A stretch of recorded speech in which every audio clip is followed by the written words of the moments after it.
Um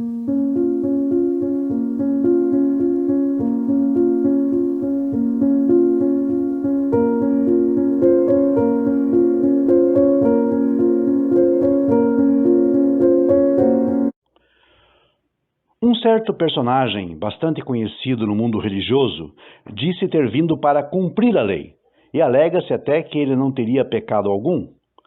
Porém, é notório que tal personagem, em certo sermão pregado sobre um monte, tenha tomado liberdades extremas em relação à mesma lei que ele disse ter vindo cumprir, reinterpretando-a a seu bel prazer, chegando até mesmo a considerar um pecado como consumado, ou como pecado consumado, aquilo que teria sido apenas imaginado. Para ele, pecava-se até mesmo em pensamento ou intenção. Se você cogitava pecar, já estava pecando. Vejamos até onde esta sua suposta condição irrepreensível e essa natureza soberba de se dizer inimputável, se isso resiste a um teste à luz dos chamados 10 mandamentos. E o primeiro deles diz: não terás outros deuses diante de mim. Êxodo 20, verso 3. Bem, ele aparentemente confessava existir um só Deus e que só a ele devemos prestar culto. E a esse mesmo Deus ele chamava de meu Deus.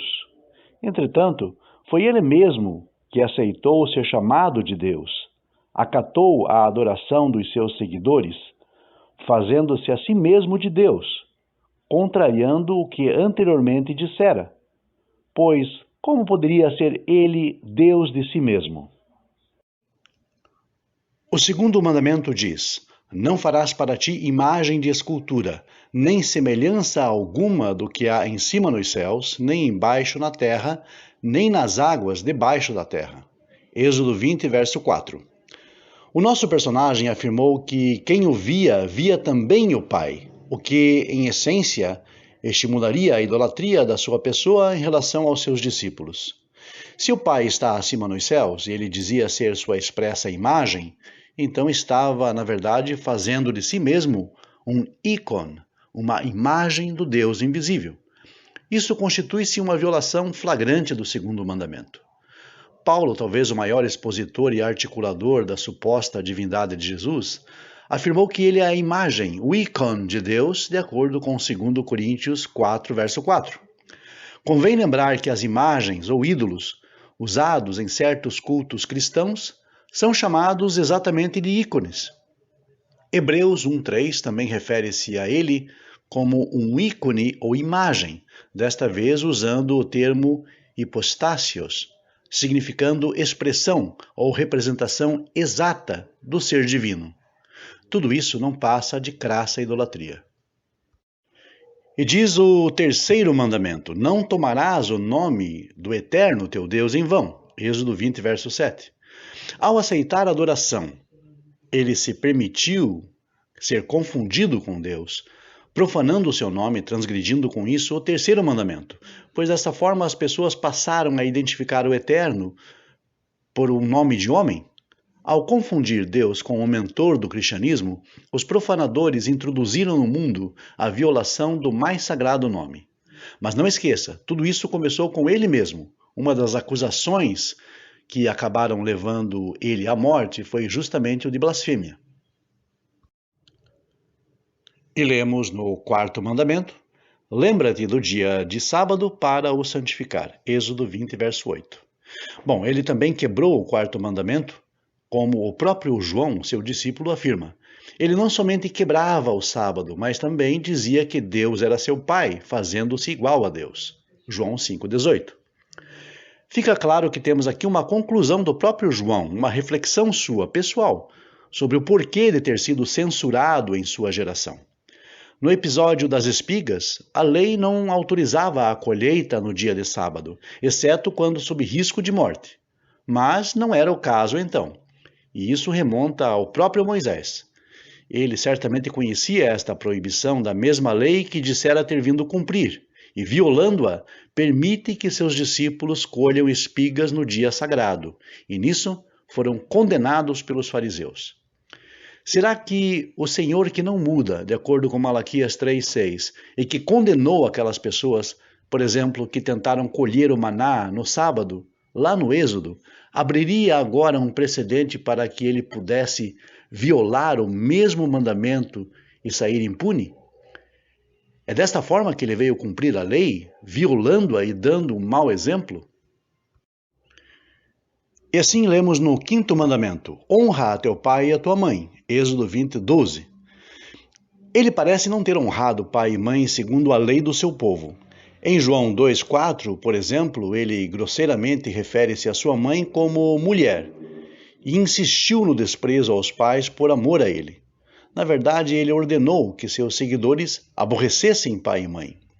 O termo traduzido como aborrecer, na verdade, deve ser traduzido como odiar, pois o verbo usado, por exemplo, em Lucas 14:26, é o mesmo usado em Mateus 10:22, 24 e 29. Compare: e de todos sereis odiados por causa do meu nome. Mateus 10:22. E sereis odiados por todas as nações. Mateus 24:9. Bom, nós temos aqui então a ideia de odiar. Agora em Lucas 14:26, e se alguém vem após mim e não aborrece o próprio pai e a mãe, não pode ser meu discípulo. Lucas 14:26. E aqui temos exatamente o mesmo verbo dos versos anteriores. As formas verbais misomenoi e misei derivam-se da raiz miseo, entendida no grego como odiar. Negligenciar pai e mãe seria o mesmo que desonrá-los, e foi exatamente isso que ele ensinou aos seus discípulos a fazer. E pior, parece que de fato fizeram. Lemos em Mateus 19:27, nós deixamos tudo e te seguimos. A isso, Jesus responde que todos aqueles que tivessem deixado tudo, inclusive pai e mãe por amor a ele, receberia 100 vezes mais e a vida eterna. Mateus 19:28-29. E diz o sexto mandamento: não matarás. Êxodo 20, verso 13. Ele afirmou: ouvistes o que foi dito aos antigos: não matarás. E quem matar estará sujeito a julgamento. Eu, porém, vos digo que qualquer um que sem motivo se encolerizar contra seu irmão, estará sujeito a julgamento. E qualquer que disser ao seu irmão, raca, estará sujeito ao sinédrio. Mas quem disser louco, estará sujeito ao fogo do inferno. Mateus 5:21-22. Paradoxalmente, ele mesmo foi réu de sinédrio, e ele mesmo chamou os fariseus de loucos. Lucas 11:39-40. Disse também que seus seguidores deveriam aniquilar os que rejeitariam ou rejeitaram como rei, que não aceitaram o seu domínio. Lembre-se, ele mesmo diz que a mera má intenção já é uma transgressão. E lemos no sétimo mandamento: não adulterarás. Êxodo 20:14.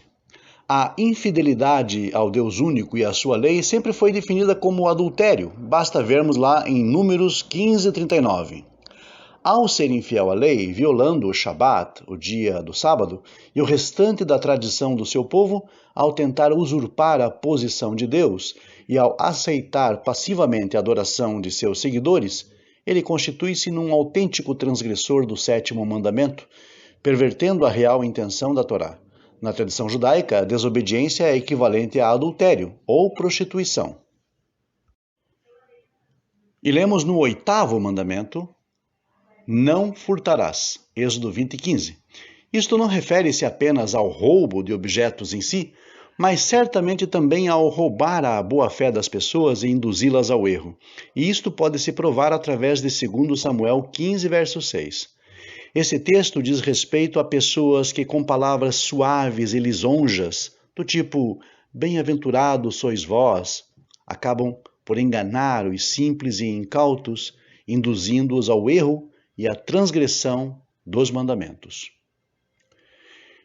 Chegamos ao nono: não dirás falso testemunho contra teu próximo. Êxodo 20, verso 16. O falso testemunho que ele deu diz respeito aos fariseus.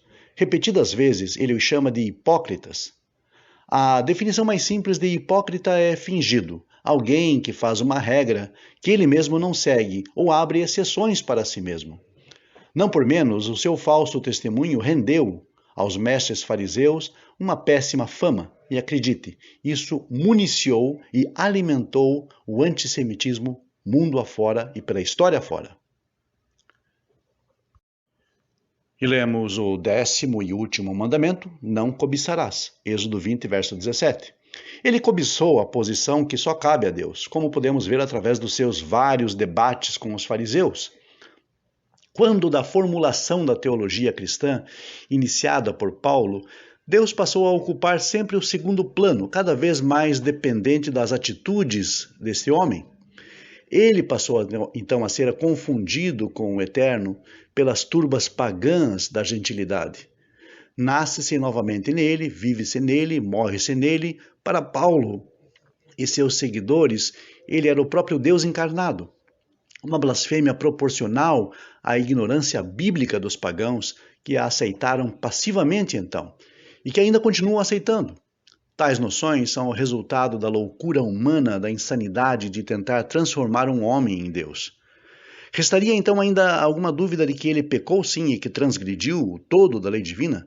De que forma teria vindo então ele para cumprir a lei? De que forma? Violando-a completamente? Será que precisamos de alguém para que ensinasse o ser humano a quebrar os mandamentos? Que espécie de salvação ele proporcionaria aos seus seguidores, sendo que ele mesmo deu um péssimo exemplo? De acordo com o cristianismo, quem cumpre toda a lei, mas tropeça num só ponto, é culpado de todos. Não seria exatamente esse o caso desse personagem? Ele mesmo disse, não julgueis para que não sejais julgados, pois com o juízo com o que julgardes sereis julgados, e com a medida com que tiverdes medido, hão de vos medir. Nunca soube de uma palavra que tanto servisse ao seu próprio autor. E como sempre a nossa mensagem final, se você gostou desse vídeo, curta e compartilhe. Se ainda não é inscrito, inscreva-se já e ative as notificações. No canal Monoteísmo Racionalista, teremos sempre estudos da Torá, da Parashá, vídeos sobre temas polêmicos e também muito conhecimento da língua hebraica. Fique conosco e até o próximo vídeo.